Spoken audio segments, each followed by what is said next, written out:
ભક્તો, ખેરનાથ મહાદેવનું આ પવિત્ર મંદિર બારિયાની પાવન ભૂમિમાં વાત્રક નદીના સુંદર કિનારે આવેલું છે.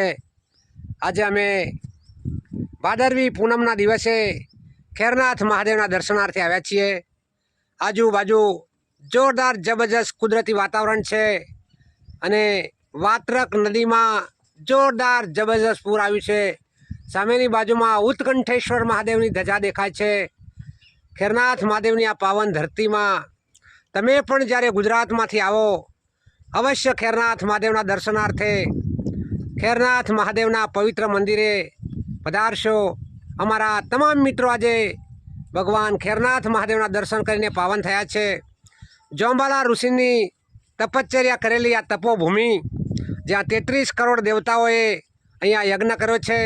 બાજુમાં ભભૂતિનો ડુંગર છે, તેમાં વર્ષો પહેલાંની ભભૂતિ મળે છે. એ ભભૂતિ અલૌકિક અને પૌરાણિક છે. તમે ભભૂતિના ડુંગરમાં જઈને ભભૂતિ લઈ શકો છો.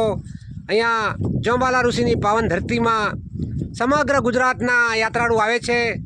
તમને પણ હું પીપી ચૌહાણ વિનંતી કરું છું કે વાત્રક નદીના પવિત્ર કિનારે ખેરનાથ મહાદેવના મંદિરે પધારી દર્શનનો લાભ લેશો. બોલો ખેરનાથ મહાદેવ કી જય.